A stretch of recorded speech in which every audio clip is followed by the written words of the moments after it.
Do you guys hear that? Do you think that's the playlist Diaz-Canel, the dictator of Cuba, is listening to right now? Because after Trump's big announcement a couple days ago, his days are numbered. We have huge updates to Cuba. Esto es Mari sin censura. Vamos para allá. And do I have an update for you? Because not only is Diaz-Canel playing that TikTok sound in his mind, he might be out of a job come 20 days. And it's all because of President Trump's executive order that he signed yesterday. Let me bring it up on the screen for you guys. Addressing threats to the United States by the government of Cuba. So in this executive order, he is really outlining everything that Cuban government does that directly affects the foreign policy of the United States.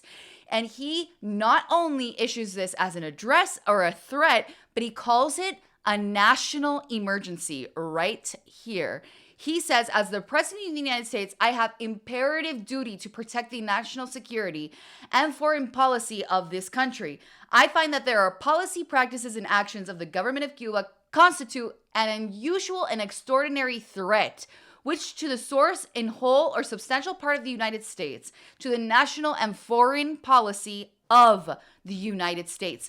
So right off the bat, he calls this a national emergency because of the actions the Cuban government has done to subvert United States interests all over the world, especially in the Western Hemisphere. Here he goes on and he lists all the things that prove this theory, that this is a national emergency and it needs to be dealt with.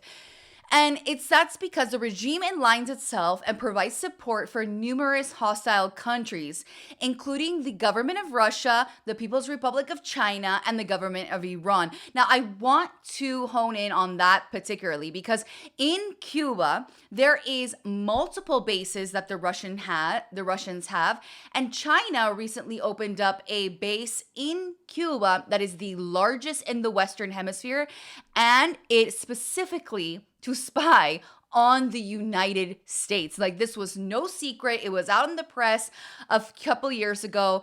And we've known this for quite a while, that Russia and China in particular are conducting activities against the United States interests in our backyard, which is, really, Cuba's only 90 miles away. It's practically right there. So Trump goes on to his executive order and he keeps saying, this is what the Cuban government does. This is what the Cuban government does to its people. This is how it's a national security threat.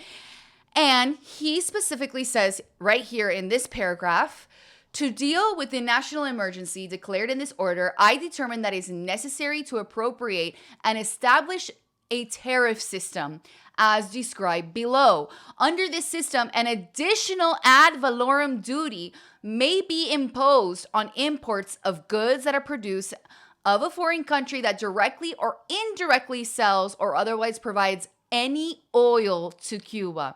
In my judgment, the tariff system as described below is necessary and appropriate to address the national emergency declared in this order.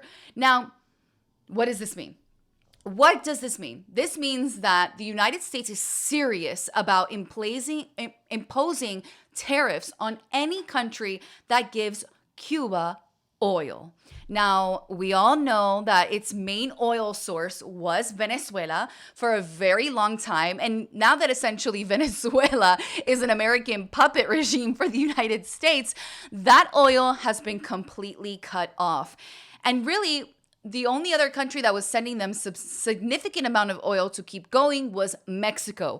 And President Trump, as President Trump does, made a deal with Mexico, and Claudia Sheinbaum, the president of Mexico, came out and said that she will no longer be giving oil for free. And so Mexico has also cut off. But again, this is another tool in the toolbox that Trump has really come out and said, we're serious about this time.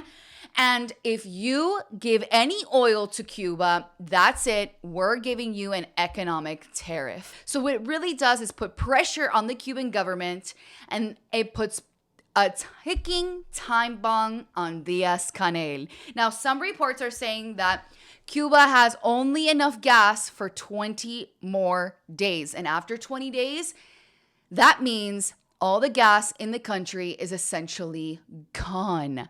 And it really puts a lot of pressure on the regime to try to find a way that it can still float without the internal pressure of its people uprising. And that is the entire goal of this policy right here. Now, it's no secret that President Trump, behind this whole thing, there's Marco Rubio. And Marco Rubio really is the designer of this policy and the one that's pushing for this policy. I feel like he's taking his personal family vendetta, his personal goal and mission in life to destroy the 67-year dictatorship into his hands. And he's saying, you know what? If this is my only shot, I'm going to shoot for it.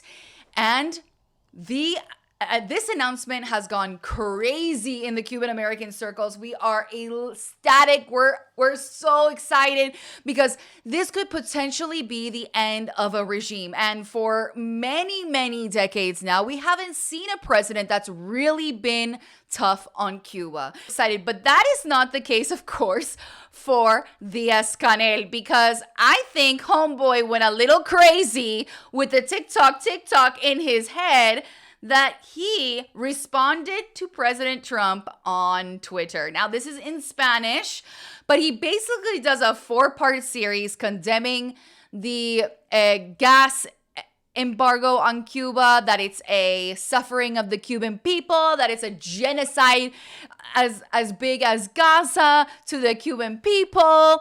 And he keeps saying here, he just goes on and on and on, you guys.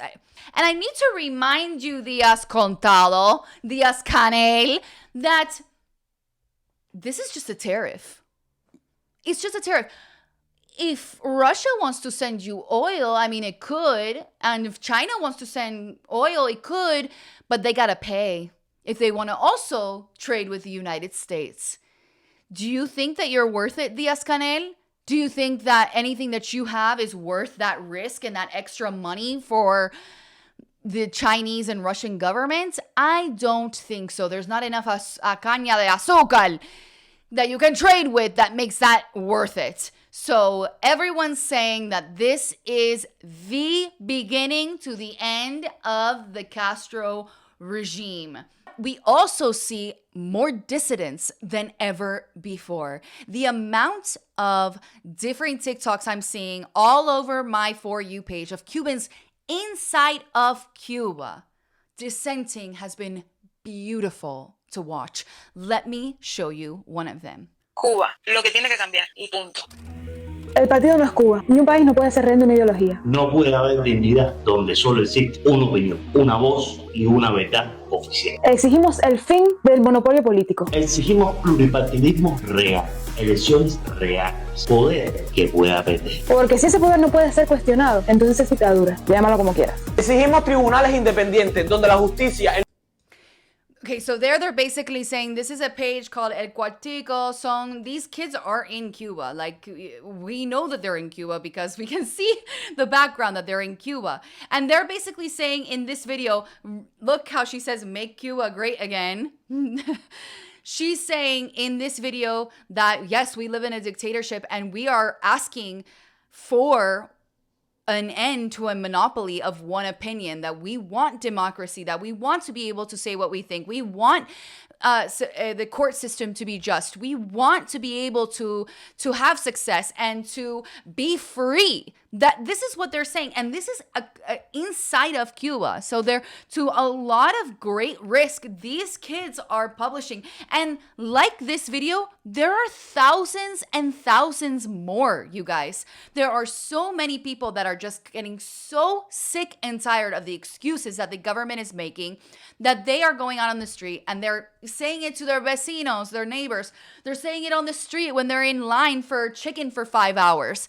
People are slowly and surely not getting scared anymore because they find that the majority of Cubans all feel the same way that they feel. Now, speaking of excuses, I need to forewarn the Cuban Americans, okay? I need to forewarn the Cuban Americans. Now, I did do a TikTok on this, but I want to put it in this video.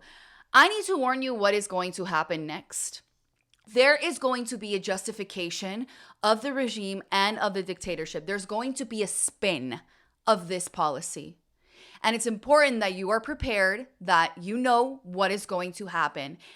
And trust me, I will clip this video clip and prove you right when Cuba finally falls.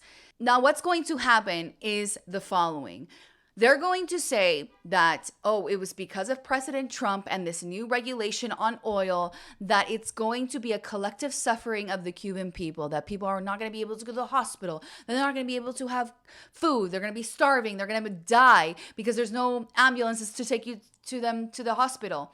And I want to keep this in mind. First of all, there have already been rolling blackouts on the island for a very long time, arguably since COVID.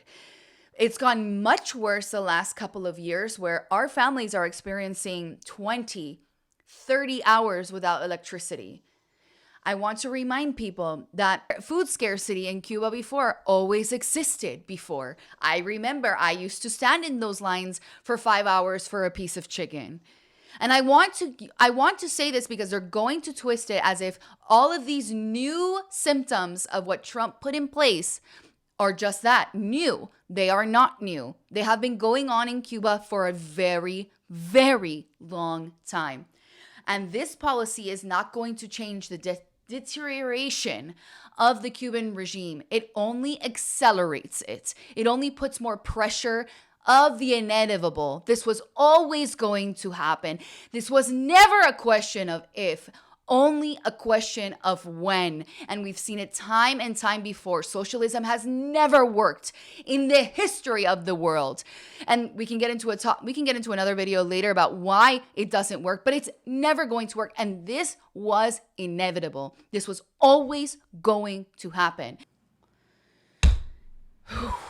Well, with that, I do wish, and I hope and I pray that this push from the Trump administration gets something to change in Cuba. Now, I think the strategy is that they want somebody to crack.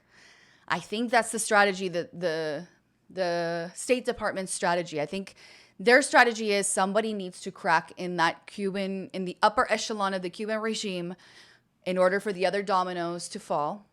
So I hope somebody does. And I hope in 20 days I can make a different video that I don't say hope anymore. We can make a video celebrating and getting on a plane on our way to Miami to celebrate with everybody else. That's what I really hope. 67 years is a very long time. That's nearly 4 generations. There's great-grandchildren being born under the regime today. And we hope that they have a better future than the 3 generations before it. Oh, subscribe below, please. I'm trying to get this channel up and going. Now, I know I'm practicing here, and I have to get a little bit more comfortable on this type of camera instead of my iPhone. But I hope I'm doing a good job of you like this. Let me know your thoughts in the comments, okay? Les quiero mucho. Dale. Bye-bye.